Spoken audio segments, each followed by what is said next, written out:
Talakayin ang katotohanan at tuntunang magbibigay linaw sa lahat ng isyong panrelihiyon sa buhay ng tao. Talakayin ang katotohanan, maging bukas ang isip at tanggapin ang katotohanan. Talakayin ang katotohanan, lahat ng relihiyon ay welcome sa palatuntunang ito. Huwag mahiya, makinig at magtanong sa Talakayin ang katotohanan. At ngayon, narito ang inyong lingkod, Brother Khalid Sanchez.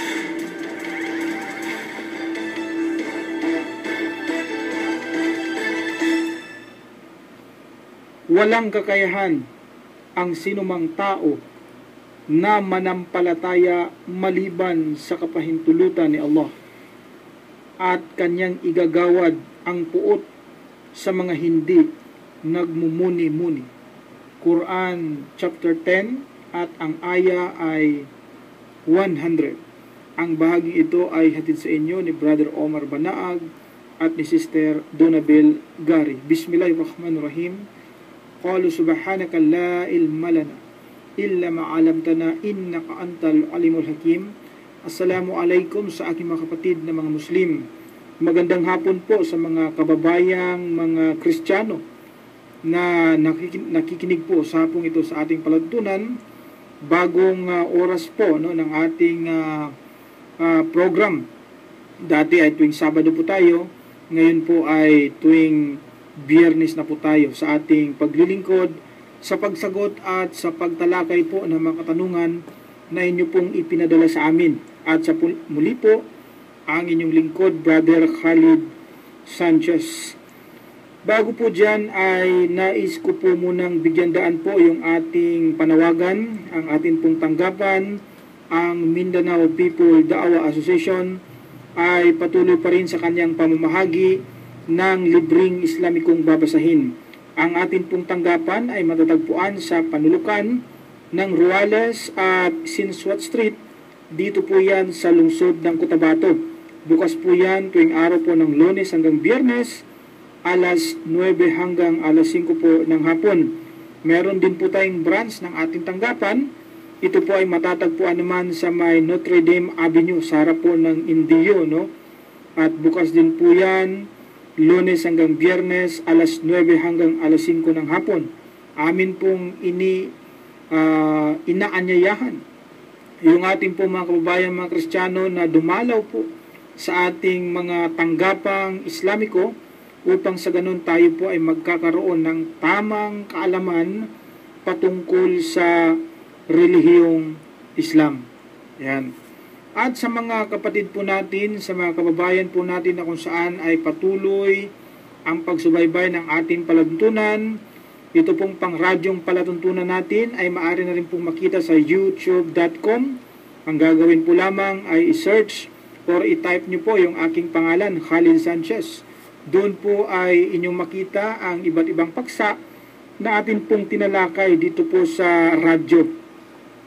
At huwag niyo pong kalimutan na i-like po yung ating Facebook page na www.facebook.com/Bro Khalid Sanchez. Yan. Capital letter po yan, lahat. At sa mga nais pong maging bahagi ng ating palatuntunan, maaari po kayong magpadala ng inyong mga questions. Ang ating pong hotline ay 0915-50-63652. Ulitin ko po, 0915-50-63652. Isa pa, 0915-50-63652. At sa hapong ito, of course, kasama ko rin po, wala nang iba, yung ating pong Sheikh na isang Hafiz. Siya po ang ating kari, tagabasa, si Sheikh Morris Kabugatan. Memoryado niya po ang buong Quran mula po sa unang kabanata hanggang sa ika-114 na kabanata o chapter ng Quran. Word for word, verse to verse, chapter to chapter, memoryado niya. Yan po ang isang bagay na nakakahigit, no, sa Islam, sapagkat tunay na naipreserve ang kapahayagan ng dakilang tagapaglikha, ang Quran, kahit na sa mahabang panahon o kahit hanggang sa may Muslim pa, no, sa mundong ito, ay naipreserve ang kapahayagan ng Allah dahil ito ay memoryado ng mga Muslim ng buong buo. Unlike po sa ibang relihiyon, katulad ng Kristyanismo, na kung saan ay wala ni isang Kristiyano na nagsasabing naniniwala sa Biblia ang nakamemorize ng buong Biblia. Yan po. Sapagat wala ng original ang Biblia ngayon. Kung meron mang dapat i-memorize, yung original. No? Eh, yung Biblia nakasulat sa Hebreo. So, dapat memoryado yung buong Bibliang nakasulat sa Hebreo. Eh, paano po? Kasi wala na yung original na Hebrew Bible. Ang existing ngayon ay yung mga ancient manuscript, no? Na siyang pinagkukunan ng iba't ibang version ng Biblia ngayon na isinali naman sa wikang English at iba pang wika. Yan. So, bago po tayo magsimula, nais ko po munang batiin po yung ating mga kababayan po, mga kapatid po natin, katulad ni Brother Omar Banaag at ni Sister Donna Bilgari po ng Kuwait, si Brother Abdullah Gayak ng Cotabato Central Hardware.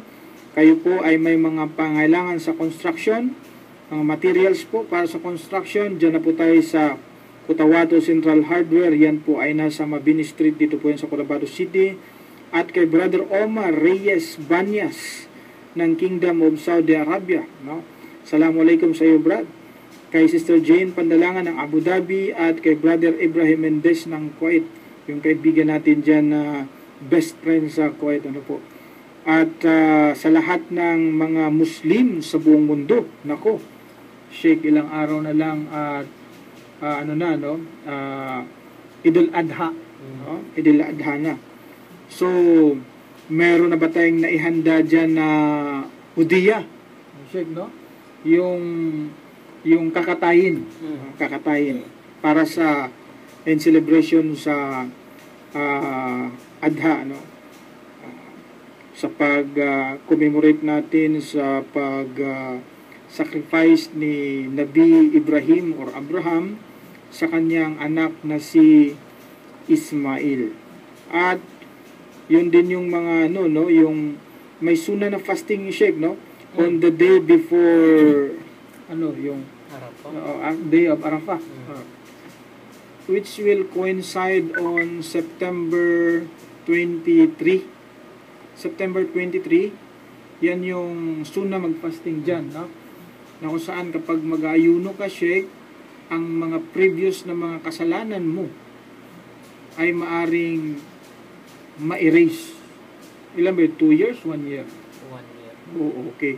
So, sa 24 naman, yan yung Idul Adha natin. Okay, so, congrats sa lahat ng mga nag-Hajj, successful na pag-Hajj. Okay? So, tayo po ay magpapatuloy na, Sheikh, sa ating palatuntunan sa pagsagot po ng mga katanungan na ipinadala po sa atin. Unang katanungan po mula kay Texter 0907-7883-066. Assalamualaikum, brother. Waalaikumsalam warahmatullah. May I ask you a question?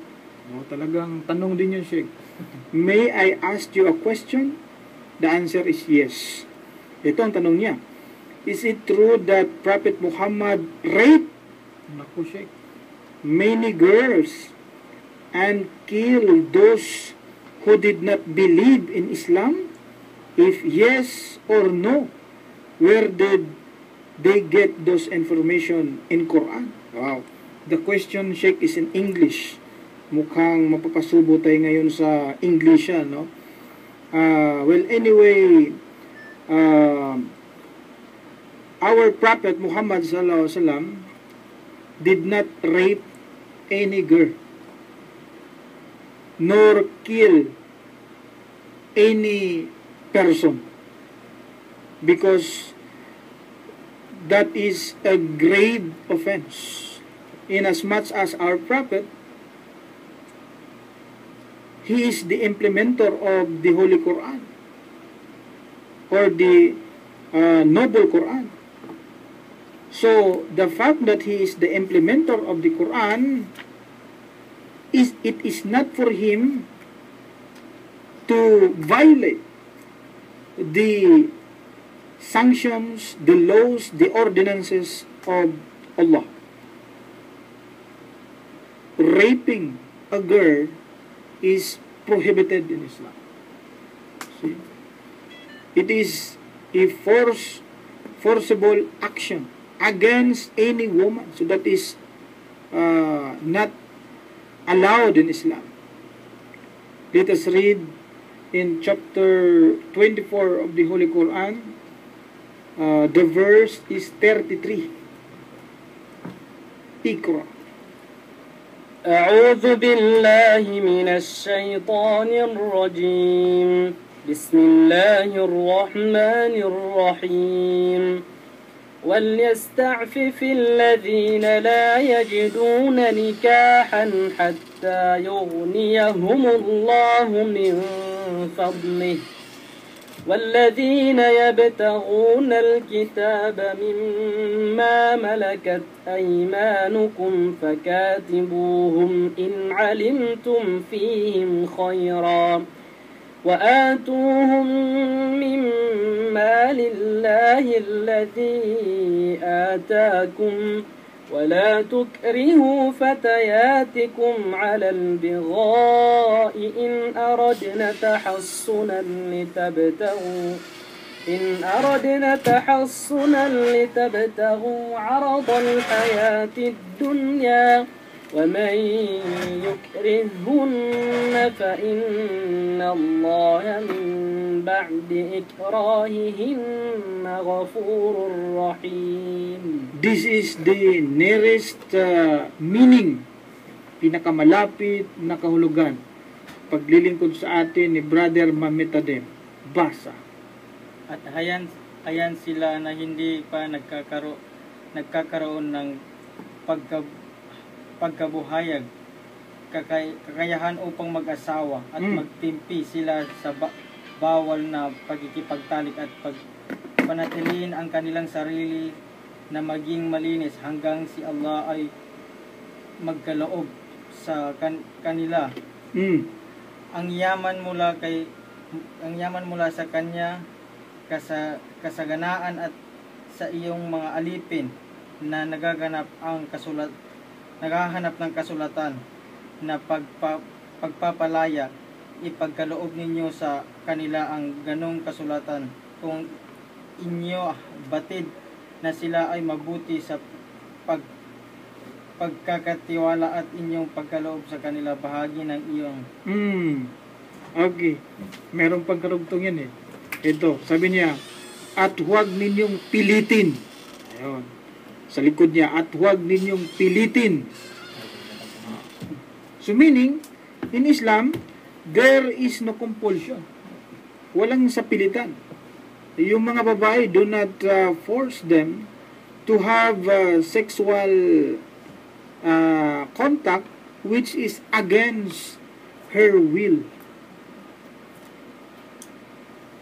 That is the order. Now, about killing, it is also prohibited in the Quran.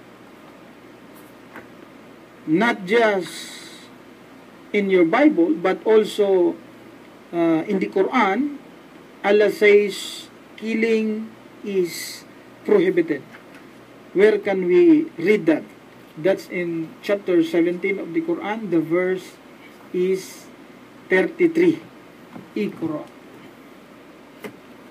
أعوذ بالله من الشيطان الرجيم ولا تقتلوا النفس التي حرم الله إلا بالحق ومن قتل مظلوما فقد جعلنا لوليه سلطانا فلا يسرف في القتل إنه كان منصورا. Ganito po ang kanyang pinakamalapit na kahulugan. The nearest translation. At huwag ninyong patayin ang sinuman na ipinagbabawal ni Allah, malibang ito ay sa makatarungang paraan. Illa bil haq. Do not kill anyone That's the order of Allah. Do not kill. It did not say kill. It says do not kill anyone illa bil haq, except haq. So that is the exemption. But generally, killing in Islam is prohibited. So how can you say that Prophet Muhammad killed somebody when in fact it is prohibited in his book, in the book of Allah, the Quran? More than that, our Prophet is a man of exemplary character. No? He is a man of good character. We find that in chapter 33 of the Quran, the verse is 21. It says, Iqra. أعوذ بالله من الشيطان الرجيم لقد كان لكم في رسول الله أسوة حسنة لمن كان يرجو الله واليوم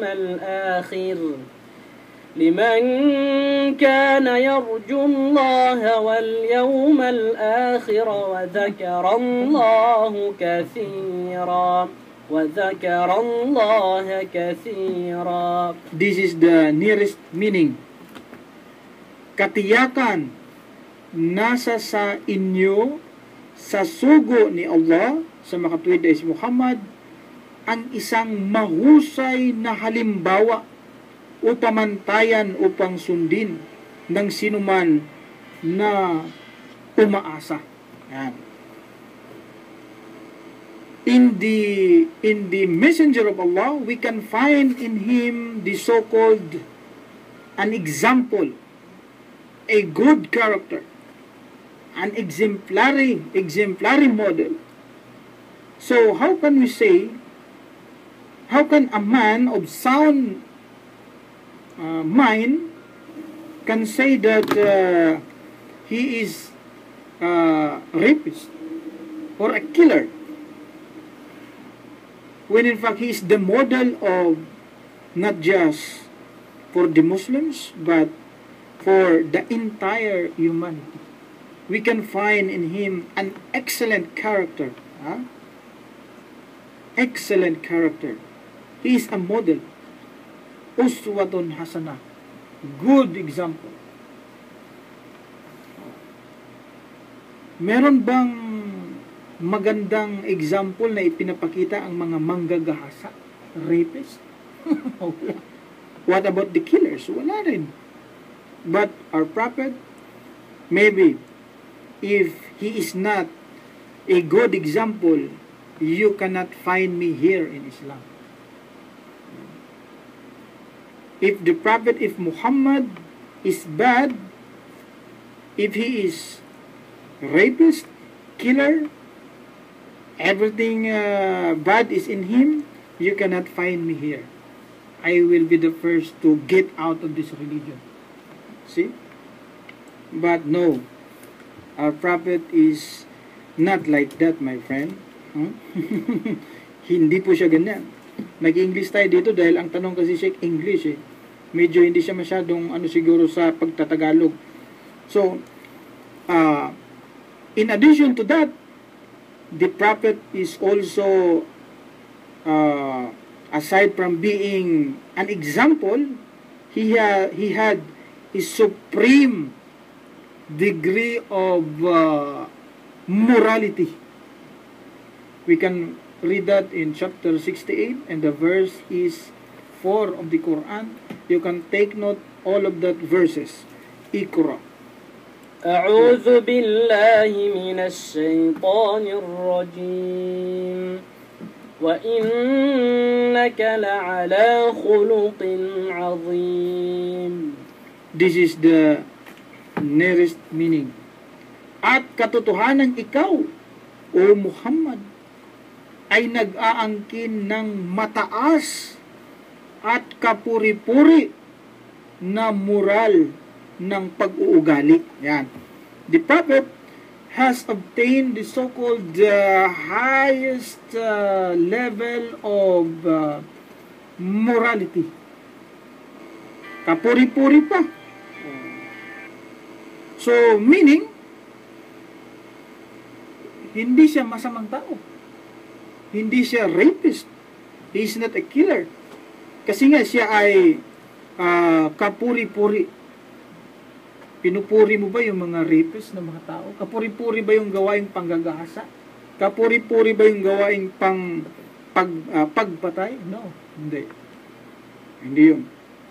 So bakit may ganyang akusasyon na siya ay gumagawa ng ganyang bagay? Saan nila nakuha yan? Huwag mo nang ikabahala yan. Do not worry about that. Do not worry about that because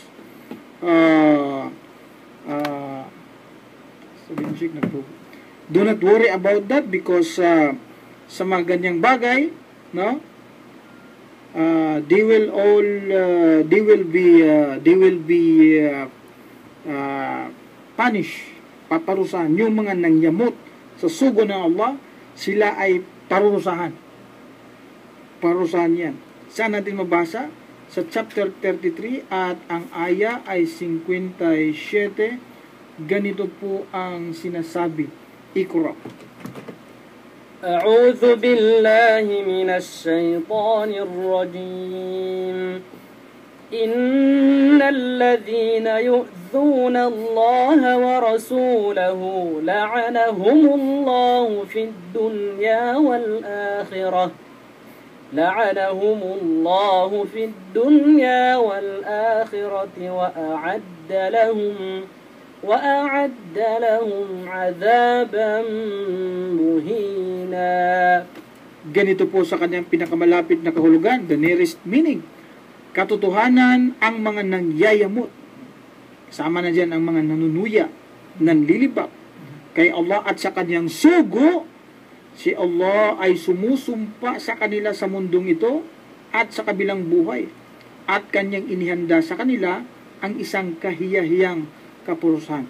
So, do not worry about accusation when in fact those accusations are false. It has no basis at all. So, do not worry. Huwag kang mag-alala sa bagay na yan because Allah will punish them here and in the hereafter. That's what it says in the Quran. Now, tungkol naman sa panggagahasa at sa pagpatay, sa Biblia maraming ganyan. In fact, ang Biblia nga po ay may utos tungkol sa panggagahasa at pagpatay. No? Saan po mabasa natin yan? Ito po, sa aklat po ng mga gawa, aklat ng bilang pala, aklat ng mga bilang 31, simulan ko po sa 17 hanggang 18, ganito po ang sasabi. Ngayon nga, utos ito ng Diyos ngayon nga ay patayin ninyo. Now, kill all those, patayin ninyo ang lahat ng mga batang lalaki, batang lalaki, at patayin ninyo ang bawat babae na nasipingan ng lalaki. Kahit yung mga babaeng nasipingan na, patayin pa rin. Pero merong hindi papatayin dito. Sino yon? 18. Ngunit ang lahat ng batang babae na hindi pa nasisipingan ng lalaki ay buhayin ninyo upang mapasa inyo. Rape yun. If a girl has not yet experienced sexual contact, she will be spared from being killed para ito ay mapasa inyo. Pero yung mga babaeng naka-experience na siya, those not already virgin na mga babae, according to the Bible, papatayin daw yun. Tapos yung virgin lang ititira. para ito ay mapasa inyo. Nasa Biblia yun. Binabasa ko lang po ang Biblia, ha? Hindi ko po wala po tayong paninira na ginagawa, tayo po ay nagbabasa lamang. So, nais lang po nating linawin na doon po sa mga maling pananaw tungkol sa Propeta Muhammad sallallahu alaihi wasallam, wala pong batayan yun. Pero yung akusasyon natin, may batayan na sa Biblia. Kapag tayo mag-accuse, may batayan. Pero kung sila mag-accuse, walang batayan. Okay. Yun po ang ating kasagutan sa nagtanong. Mula po kay Texter 968-9968-4720. Assalamualaikum Bro Khalid. Waalaikumsalam warahmatullah.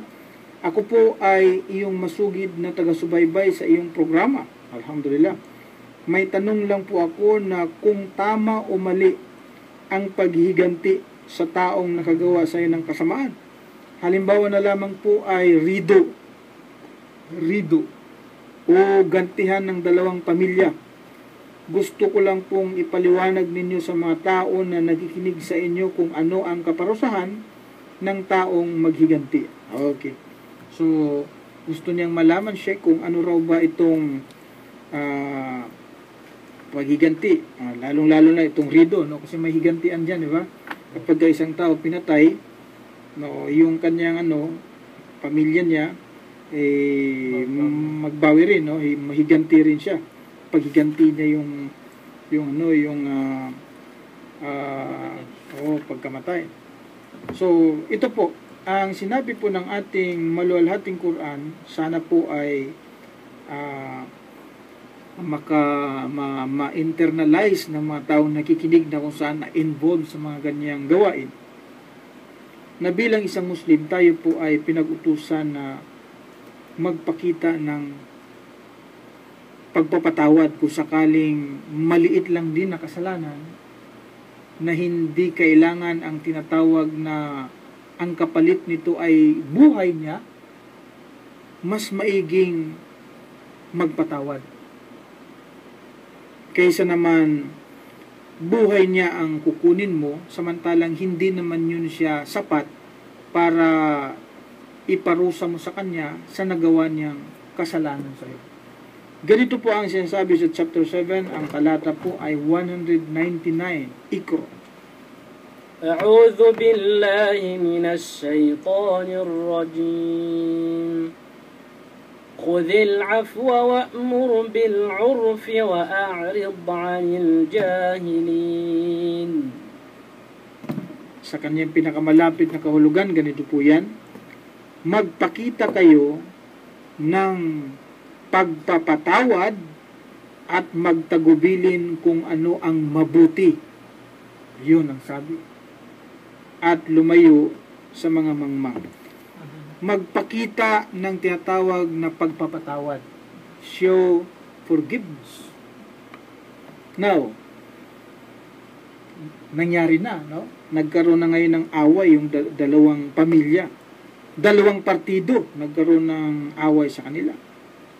Kailangan i-reconcile ito. Itong dalawang grupong nag-away. It should be reconciled. Kailangan i-reconcile nyo. Ganito kasi ang sabi sa chapter 49 at ang talata ay 9 ng Quran. Iqra. A'udhu billahi minash shaitanir rajim. وَإِن طَائِفَتَانِ مِنَ الْمُؤْمِنِينَ اقْتَتَلُوا فَأَصْلِحُوا بَيْنَهُمَا فَإِن بَغَتْ إِحْدَاهُمَا عَلَى الْأُخْرَى فَقَاتِلُوا الَّتِي تَبْغِي حَتَّى تَفِيءَ إِلَى أَمْرِ اللَّهِ فَإِن فَاءَتْ فَأَصْلِحُوا بَيْنَهُمَا بِالْعَدْلِ وَأَقْسِطُوا إِنَّ اللَّهَ يُحِبُّ الْمُقْسِطِينَ. Ganito po ang kanyang pinakamalapit na kahulugan. At kung ang dalawang pangkat sa lipon ng mga sumasampalataya ay humantong sa isang tunggalian, yun. Kung gayon, inyong pagkasunduin sila sa isa't isa Datapwat kung ang isa sa kanila ay lumampas sa hangganan ng pagmamalabis laban sa isa, kung gayon, inyong labanan ang nagmamalabis hanggang sa ito ay magbalik sa kautusan ni Allah. Subalit kung sila ay sumunod, kung gayon, kayo ay makipagkasundo sa pagitan nila ng may katarungan at maging pantay sa katarungan, sapagkat katotohanan si Allah ay nagmamahal sa kanila na makatarungan. Kailangan palang pagkasunduin. Kapag may grupo, dalawang grupo na nag-aaway, kailangan ito sila ay pagkasunduin. Hindi pwede na walang mamagitan sa kanila, or else lahat tayo ay magkakasala. After all, hindi naman po talaga tama ng isang mananampalataya ay papatay sa kanyang kapwa mananampalataya. Hindi tama yun. Maliban na lang kung by mistake or nagkamali siya, no? Pero kung sasadyain niya, hindi po tama sa isang mananampalataya na patayin niya yung kanyang kapwa mananampalataya. Dito sa atin parang uso yung rido, no? At maraming involved na mga kamag-anakan ang nalalagas, namamatay dahil nga sa ganyang uri ng gawain. So hindi po tama na magpapatayan yung mga mananampalataya. Papatay ng mananampalataya, yung kapwa mananampalataya, hindi po tama yun. Sa chapter 4 at ang talata ay 92 ng Quran, ganito ang sinasabi. Ikra.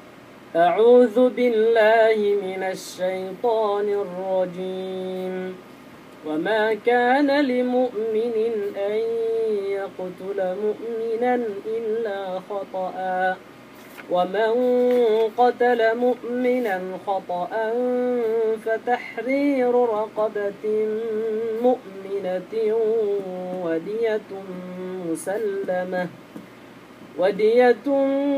مسلمة إلى أهله إلا أن يصدقوا.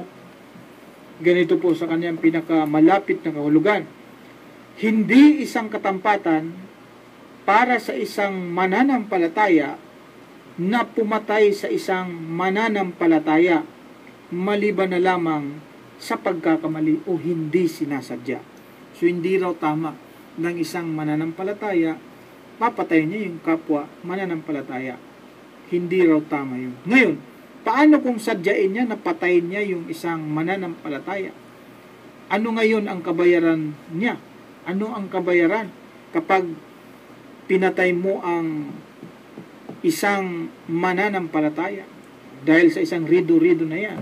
Ganito ang sinasabi sa chapter 4, 93 ng Quran. Ikra.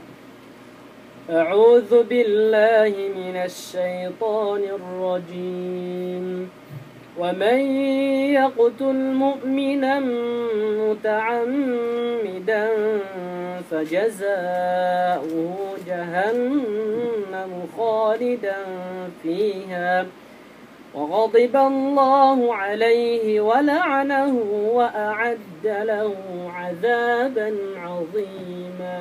Ganito po ang pinakamalapit na kahulugan, Brother Mametadem. At sinuman ang pumatay ng sadya sa isang mananampalataya, ang kanyang kabayaran ay impyerno. Upang manahan dito magpakailanman, ang puot at sumpa ni Allah ay nasa kanya at ang malaking kaparusahan ay inihanda para sa kanya. Katakutan natin ito. No? Hindi po tayo, wala sa ating kamay ang paghiganti. No? Kung merong isang taong nagkaatraso sa iyo, abay, filean mo siya ng idadaan mo sa authority. Huwag mong ilagay sa kamay mo yung batas. Idaan mo sa authority. O dalhin mo sa Sharia ng MILF. Di ba siya? May ganun no? O, kasi kung ilalagay mo sa kamay mo, hindi naman ikaw ang naatasan na mag-implement ng paghihiganti, no? Ng ganyan. So, babalikan ka ng pamilya naman. Whereas kung authority ang mag-implement ng batas, hindi na yun mababalikan ng pamilya na ano. So, kailangan lang po, lalong-lalo na kapag kapatayan na ang pag-usapan, naku, mahirap ito, Sheikh. Kapag patayan, no, dapat tayong matakot. Sa kabilang buhay, sabi ng Allah, impyerno ang kabayaran kapag kapapatay niya yung kapwa mananampalataya. Impyerno. Magpakailanman. Dapat nating katakutan ito. Mahirap yan. Sa Biblia, Sheikh, mayroon ding patayan dyan. In fact, sa Biblia, ang unang patayan ay nagsimula sa panahon ni Cain, na pinatay niya yung kapatid niya na si Abel. Magkakapatid yun. Yan ay mabasa natin sa Genesis 4 at ang talata ay 8. Ganito ang sinasabi. At yaoy sinabi ni Cain sa kanyang kapatid na kay Abel, at nangyari nang sila ay nasa parang, ay nagtindig si Cain laban kay Abel na kanyang kapatid, at siya'y kanyang pinatay. Okay. Aside dyan, meron pang marami pang mga kwento ng patayan sa Biblia. Katulad halimbawa ng isang buong tribo ang pinatay. Or yung tribo talaga pinapapatay. Lahat, basta sa tribong ganun, pinapapatay. No? Halimbawa sa unang Samuel 15 at ang talata ay 3, pati sanggol papatayin, Brother Matt, pati baby papatayin. Ha? Basta nabilong ka sa tribong yaon, papatayin niya. Tingnan niyo po, ngayon yumaon ka at saktan mo ang Amalek at iyong lubos na lipulin ang buo nilang tinatangkilik at huwag kang manghinayang sa kanila, kundi patayin mo. Utos yun. Patayin mo ang lalaki at babae. Naku po. Sanggol. Baby, ha? At sumususo. Grabe. Kung hindi ka nasanggol pero sumususo ka pa rin, patay ka pa rin. Kabilang ka doon sa papatayin, Brother Matt. Halimbawa ikaw, hindi ka naman sanggol, no? Pero mahilig ka pa rin sumususo. Sabi dito, papatayin yun. Delikado ka, Brother Matt. Hindi ka na nga sanggol, pero sumususo ka pa rin. Sa Biblia, papatayin din yun. Ano ba naman yan? Pati baka, tupa, kamilyo, asno. Pati yung mga hayop.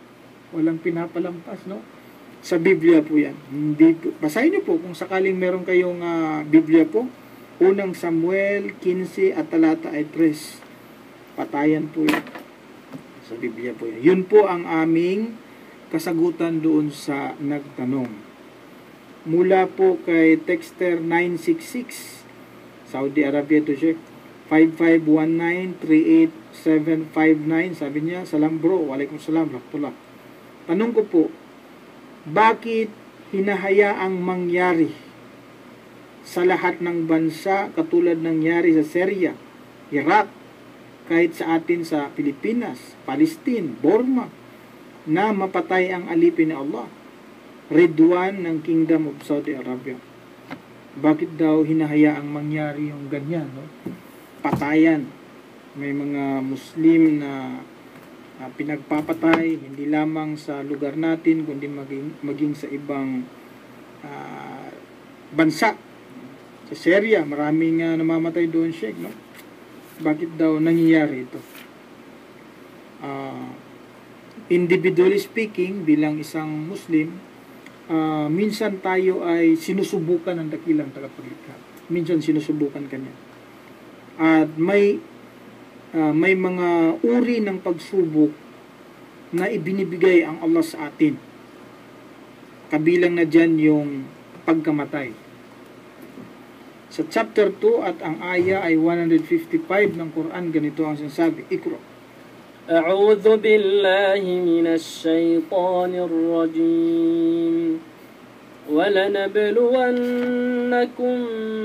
بشيء من الخوف والجوع ونقص من الأموال والأنفس والثمرات وبشر الصابرين. Ganito po ang pinakamalapit na kahulugan. At katiyakan kayo ay aming susubukan sa mga bagay na tulad ng pangamba, yun, at pagkagutom. Ang ilan ay pagkalugi sa hanap buhay o pagkawala ng kayamanan o pagkawala ng buhay. Yun, pagkawala ng buhay. At pagkawala ng bungang kahoy na inyong pinaghirapan. Datapwat magbigay ng magandang balita sa mga matimtiman sa pagbabata. Madalas, ito sinabi mismo ng dakilang tagapaglikha na tayo ay sinusubukan niya minsan sa pangamba, pagkagutom, or mismong sa pagkawala ng buhay. Now, meron ding isa pang pangyayari na kung saan ito ay dahil sa tinatawag na wala tayong pinuno, walang leader ba? Halimbawa, sa buong mundo walang matawag na iisang leader na Muslim na siyang mamamahala sa lahat-lahat ng affairs ng mga Muslim sa buong mundo. Katulad halimbawa ang Roman Catholic, meron silang Pope, no? May Pope sila. Sa buong mundo, meron silang tinitingnan na nag-iisang leader nila sa buong mundo. Sa atin, kapag wala tayong ganyan, walang leader, diyan ngayon magkakaroon ng tinatawag na fitna. Yan. Magkakaroon ng patayan. Ganito ang sinasabi sa chapter ng Quran 8 at ang talata ay 73. Iqra. أعوذ بالله من الشيطان الرجيم والذين كفروا بعضهم أولياء بعض إلا تفعلوا تكن فتنة في الأرض وفساد كبير. Sa kanyang pinakamalapit na kahulugan, at ang mga hindi sumasampalataya ay magkakatuwang sa isa't isa. At kung kayo o mga Muslim na sama-sama sa buong daigdig, close and open parenthesis, ay hindi gumawa nito, close and open parenthesis, alalaong baga, hindi naging magkakaanib bilang nagkakaisang lipon na may isang leader o isang pinunong Muslim sa buong mundo na gawing matagumpay ang pananampalataya ni Allah at ipagbunyi ang kanyang kaisahan, ay magkakaroon ng fitna. Ano ibig sabihin yan? Pagsamba sa Diyos-Diyosan, digmaan, yun. Labanan, yun. Pang-aapi, kasipayuan, at pagsubok sa kalupaan, at isang malaking kabuktutan at kasamaan. Kakaroon ng tinatawag na ganyan kapag walang titindig na isang leader na siyang leader ng lahat ng mga Muslim, hindi lamang sa isang bansa, kundi sa buong mundo. Halimbawa sa panahon ni Abu Bakar, siya yung unang kalipa. So saan dako ka man sa mundo ito, basta ikay Muslim, ang tinitingnan na leader yung kalip. No? Ganun yun. Kapag wala daw yun, magkakaroon ng fitna. Yun ang pinakamalapit na kahulugan doon po sa aya na ating binasa. Kaya mapansin mo, maraming nagpapatayan. Muslim din ang pumapatay at ang biktima ay Muslim din. No? Halimbawa doon sa Syria, sa Shia versus Sunni, diba? Nagpapatayan sila doon. Bakit ganyan? Yan ay mga pagsubok, fitna, dahil sa isang bagay na wala sa atin. Now, sa Biblia naman, abay, meron ding pangyayari sa Biblia, Sheikh, na kung saan ay sinasabi ni Kristo sa Biblia na may mangyari ding mga digmaan, may mangyari ding mga patayan. Sinabi ni Kristo yan. At ang mga bagay na ito ay kailangan daw na mangyari. Ito po ang sinasabi sa aklat ng Mateo 24 at ang talata po ay 6. Ganito ang sinasabi. At mga kakarinig kayo ng mga digmaan at mga alingaw-ngaw ng mga digmaan. Ingatan ninyo na huwag kayong magulumihanan sapagkat kinakailangan ito'y mangyari datapwat hindi pa ang wakas. Sabi ni Kristo, makakarinig ka raw ng mga digmaan, mga alingaw-ngaw ng digmaan, sabi niya. So ingatan ninyo na huwag kayong magulumihanan, huwag kang maguluhan, no? Sapagkat kailangan daw na ito ay mangyayari. Kailangan pala na mangyari ito, itong mga digmaan, mga patayan. Kailangan palang mangyayari ito, Sheikh. Abay, nagtataka ako, bakit mayroong grupo ng mga Kristiyanong nagdarasal na huwag maggera? Sabi ni Kristo, kailangan pala mangyari yun eh. Kailangan daw na mangyari yung mga gera na yan. Kaya, biblically speaking, wala palang silbi kung magdasal ka na hindi magkagera. Kasi sabi ni Kristo, kailangan mangyari yun. Kung magdasal ka na magkagera, hindi magkagera, abay kumukontra ka doon sa sinasabi ni Kristo na kailangan mangyari yung gera. Kailangan mangyari yun, sabi niya. Sabi nga ni Kristo, Sheikh, hindi naman siya napunta dito para sa kapayapaan daw. Pumunta si Kristo sa lupa, hindi magdala ng kapayapaan, kundi magdala ng gera, kaguluhan, karahasan. Yan ang sabi niya sa aklat ng Mateo at ang talata ay 34, ganito po ang sinasabi.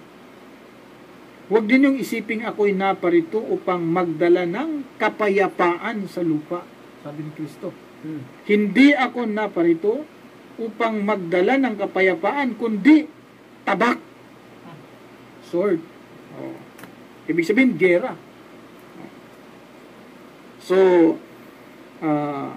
yun po ang aming kasagutan doon po sa isang brother nating nagtanong. Mula po kay Texter 0921-169-2153. Salam bro Khalid, waalaikumsalam rahmatullah. Bakit po ba uso ngayon ang lindol? Katulad sa Chile na bago lang nilindol. Bakit daw uso ang lindol? Uso ba yun? Pauso-uso pala yung mga lindol, no? Akala ko tayo na nag-uso-uso. Pati pala yung lindol, uso-uso na rin. Anyway, ganito po yan, no? Para po sa kaliwanagan, ano po, nang nagtanong, ang dakilang tagapaglikha ay nagpapadala po ng iba't ibang uri ng parusa. At kabilang sa mga parusa na ipinapadala niya, yung lindol. Minsan, bagyo. Minsan naman, o di kaya sa yung baha, no? Tsunami, ganyan. Iba't ibang parusa yan. Pinapadala ng dakilang tagapaglikha. Nangyari na rin kasi yan sa mga sinaunang panahon na kung saan may mga pamayanan na dinatnan ng parusa na galing sa dakilang tagapaglikha. Halimbawa, sa chapter 29 at ang talata ay 40, ganito ang sinasabi. Ikra. أعوذ بالله من الشيطان الرجيم فكلا أخذنا بذنبه فمنهم من أرسلنا عليه حاصبا ومنهم من أخذته الصيحة ومنهم من خسفنا به الأرض ومنهم من أغرقنا وما كان الله ليظلمهم ولكن كانوا أنفسهم يظلمون. Ganito po ang kanyang pinakamalapit na kahulugan. At ang bawat isa sa kanila ay aming sinakmal sa kanilang kabuktutan, yun, or kasamaan o kasalanan. At kasama sa lipo nila ay yaong aming pinaulanan ng bagyo ng mga bato. Sa yun sa mga parusa na maaring ipinadala ng Allah, no? Babagyuhin ka ba naman, Sheikh, ng bato? Katulad sa nangyari sa mga tao sa panahon ni Lot, alayhi salam, na pinaulanan ng mga bato. Nagbabagang mga bato, no? Yung bawat isang yung bato na yun ay mainit. Yun ang umulan doon sa Sodoma at Gomora. Parusa yun sa kanila dahil mga makasalanan sila. Ang iba ay nakupot ng matinding pagsabog. Katulad ng nangyari sa pamayanan ng Thamud at o sa mga tao ni Shuaib. Yung nagkaroon ng isang nakakatindig balahibong pagsabog, nakakabinging pagsabog. At ang iba ay aming hinayaan na lamunin ng lupa katulad ni Korah. At ang iba ay aming nilunod katulad ng nangyari sa mga tao ni Noah, Paraon at kanyang mga tao. Hindi si Allah ang nagpalungi sa kanila, datapwat sila ang nagpariwara sa kanilang sarili dahil sa kanilang mga kasalanan. Ngayon, ang ginamit ng Allah, lindol. Lindol ang ginamit niya. At lubhang nakakatakot yan kasi minsan ang lindol dumarating sa gabi. Halimbawa kung tulog ka, naku, bigla na lang lilindulin yung isang lugar dahil ito yung mga makasalanan. Yun ang nakakatakot dun, Sheikh. Nandoon ka, ikay hindi makasalanan, ngunit nandoon ka, abay madadamay ka doon. Mga makasalanan paparusahan niya yung isang lugar dahil sa kasamaan ng tao. Sa chapter 7, simulan natin sa 4 hanggang sa 5. Ganito ang sinasabi, 4 to 5, Iqra. أعوذ بالله من الشيطان الرجيم وكم من قرية أهلكناها فجاءها بأسنا بياتا أو نهارا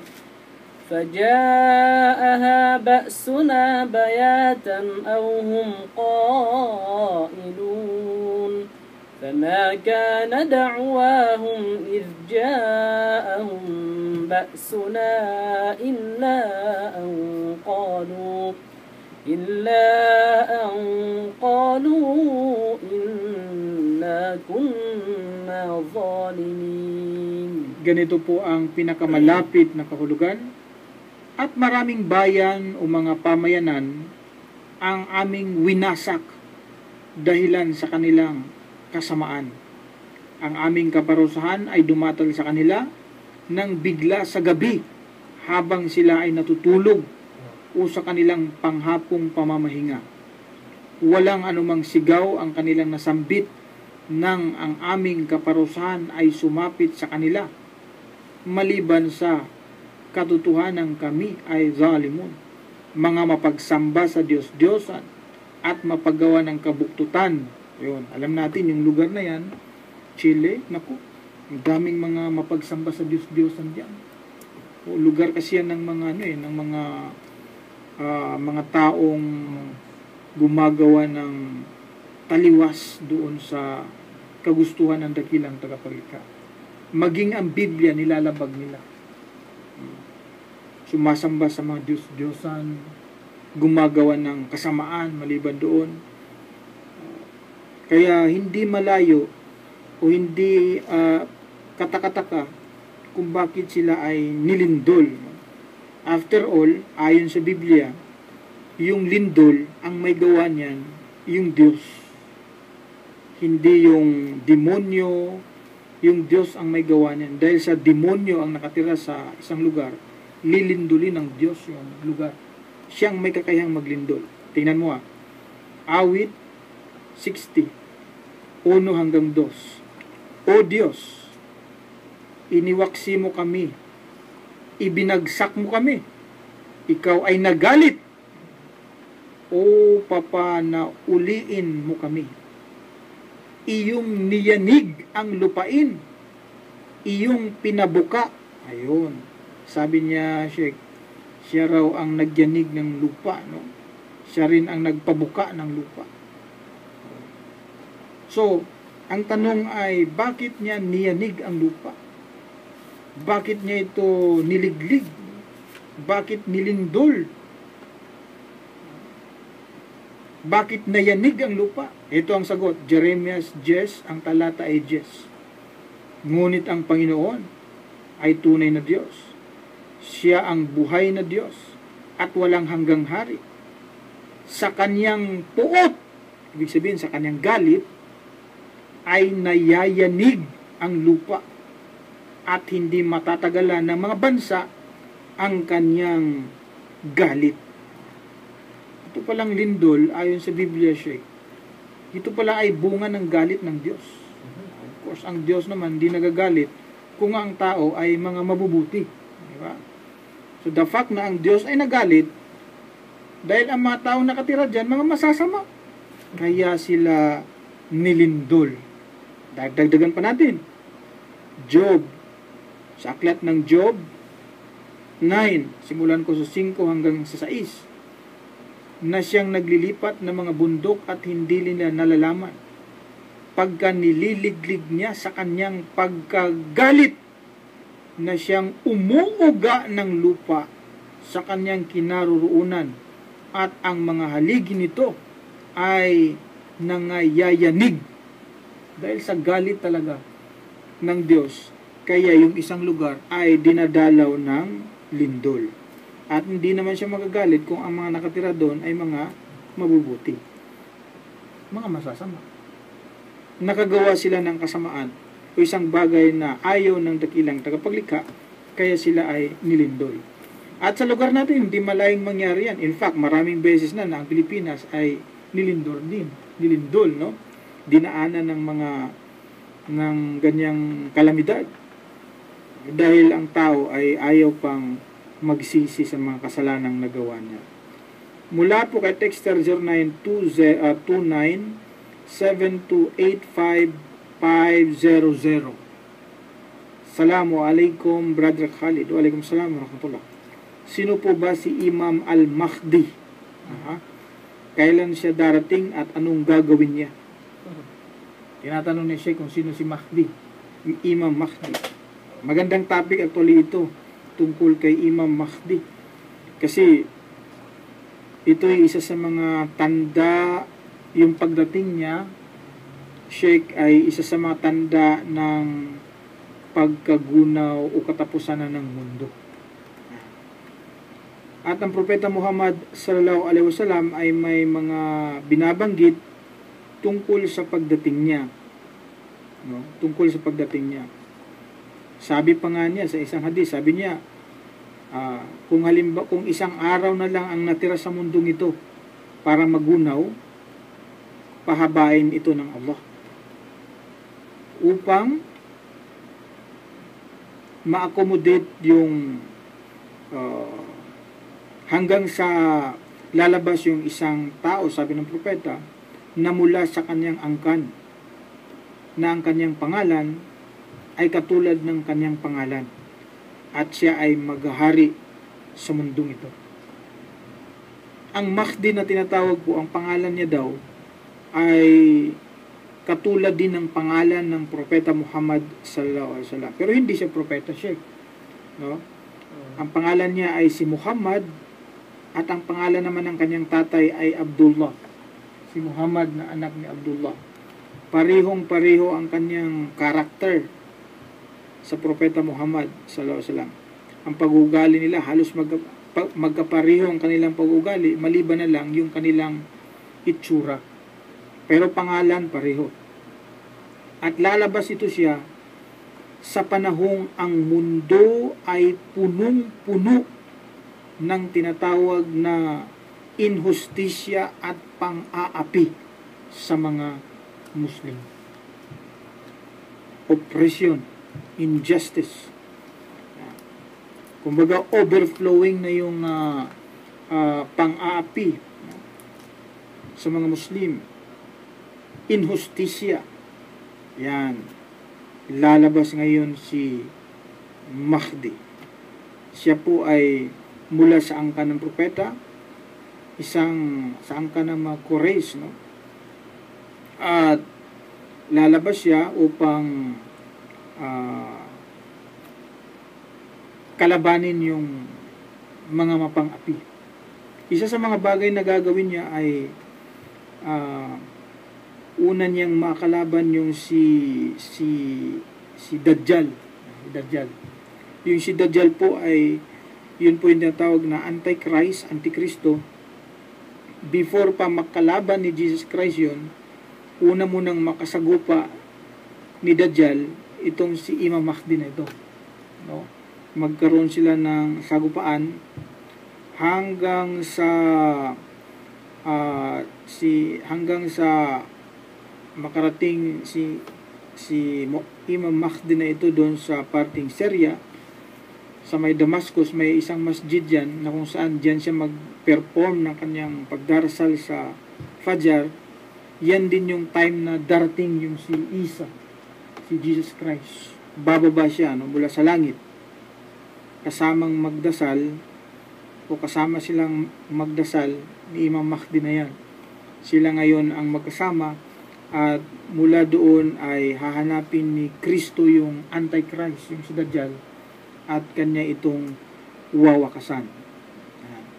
Pagkatapos, itong si Imam Mahdi ay maghahari ng 7 taon. Ayon sa isang narration na nabasa natin sa hadith, 1 taon na siya maghari sa mundong 7 years na siya maghari siya sa mundong ito, 7 taon. Pagkatapos mamamatay siya, and then susunod si Nabi Isa bilang kalip, leader. Sa panahon niya magkakaroon ng isang napakasaganang pamumuhay ng mga Muslim. Ang buong mundo ay magkakaroon ng iisang relihiyon. Ang mga tao ay magkakaroon ng napakarangyang masaganang pamumuhay, hindi maghihirap. Mapupuno ng hustisya at katarungan ang kanyang leadership. Yan. Pagkatapos bilang isang tao, mamamatay din siya. Papalit sa kanya si Jesus Christ na siyang maging leader din, and then mamamatay din. Yan yung kabilang yan sa mga malalaking tanda. Actually, merong isang aklat na ang kanyang topic ay yun, ang kanyang topic, mga tanda, no? At hindi sasapat yung ating oras para tatalakayin natin ito na detalyado. Isang bagay pa na mangyayari sa panahon sa pagdating ni Imam Mahdi ay ang pagkakaroon ng tinatawag na, sabi nga sa Biblia, yung Armageddon. Yan, yung sabi sa Biblia na Armageddon, magaganap yan sa pagdating ni Imam Mahdi. Maganda talakayan ito eh. Pero kasi wala na tayong oras sa ating palatuntunan, Sheikh. So, inshallah, sa susunod na pagtatanghal ng ating palatuntunan ay mas marami pang kaalaman ang aming ma-share sa inyo, sa ating mga taga-subaybay ng ating palatuntunan. Gawa po ng wala na tayong oras at hindi pwedeng hindi tayo magtatapos, no?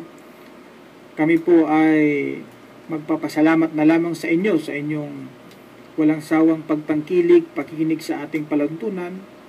At of course, humihingi rin po ako ng paumanhin sa mga bagay po na aking nasabi na maaring ang iba dito ay masakit sa pandinig ng ating mga kababayan, mga Kristiyano. Ako po ay humihingi ng tawad. Sa amin lamang ay ang ma-share sa inyo ang mga nababasa natin. Hindi po namin layunin na manira ng ibang relihiyon o sakta ng inyong damdamin. Ang amin po ay ang maipahayag sa inyo ang katotohanan at imbitahan na rin kayo sa pagsamba sa nag-iisa at tunay na Diyos na si Allah. Sapagat yan po ang ating kaligtasan, ang pagkilala, ang pagsamba sa nag-iisa at tunay na Diyos na walang iba kundi si Allah. Hindi kami magsawa na anyayahan kayo na kilalanin, sambahin ang dakilang tagapaglikha. Wala na kaming oras at sa pangalan po na aking mga samahan, salamat Sheikh Morris, kay Brother Mamitadim na humabol. Maraming salamat. Hanggang sa muli po, ito inyong lingkod, Brother Khalid Sanchez. Assalamualaikum warahmatullahi wabarakatuh. Ang inyong pong napakinggan ay